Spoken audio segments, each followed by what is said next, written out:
and girls, Mr. Slinkard here again. Gonna keep on reading Life According to Ben, Part 21. Humiliation was exhausting, but it had lulled him into a deep, deep sleep. So deep that his head pounded. When he woke up, his mouth felt like parchment. He was in the same spot where he'd collapsed, and his first thought was that he needed a glass of water. But then he thought of all the water he drank before the speech, and he pushed that thought away. He stretched. He blinked his eyes. He felt strange. He had never been one for naps. Even though more than 85% of mammalian species were polyphasic species that slept for short periods throughout the day. He needed a nice warm shower and a nice new life. But he decided to roll over and go back to sleep instead. Before he could, there was a knock at the door and it opened. He'd forgotten to lock it. Groan. Ben? It was his father. Fantastic. What was he doing here anyway? What time was it? Did he leave? Work in a rush over and confront his disappointment of his son?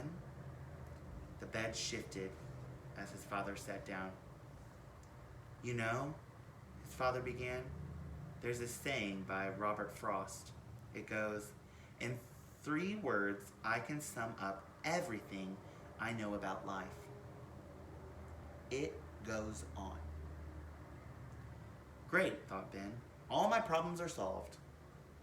Sometimes things happen to people who don't deserve it, his father continued. Sometimes other people do stupid things and it winds up affecting people around them. And it feels really unfair. Pause. Do you know why it feels unfair? Ben didn't say anything. His father's voice was heavy and strange in the space around him. Status had been disrupted.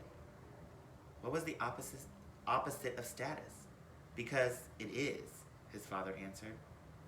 Pause. Franklin Roosevelt had polio, you know.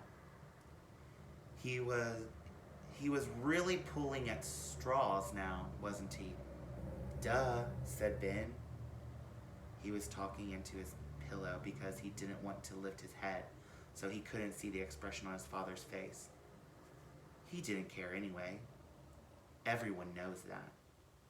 He'd never snapped at either of his parents before, but he was angry and sad and humiliated and lonely, and it had to go somewhere. True, most people do, continues his father, but did you know that he fought his paralysis every step of the way? He tried all the therapies that were available. To him, he even found hydrotherapy centers for the treatment of polio. He founded the March of Dimes, too. Ben closed his eyes. Leave me alone. I just want to go to sleep. But his dad kept talking. Roosevelt wasn't just smart. He was resilient. The bed lifted back in place as Mr. Boxer stood and walked toward the door. I bet he was a Ravenclaw. Ben didn't move. He wanted to sleep forever.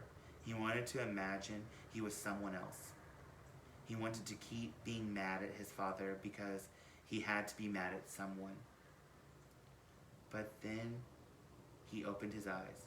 By the way, Mr. Boxer said, as he opened the bedroom door, who's this girl, Charlotte? Ben lifted his head and turned to his father. The person I'm going to call when I win the lottery, he said.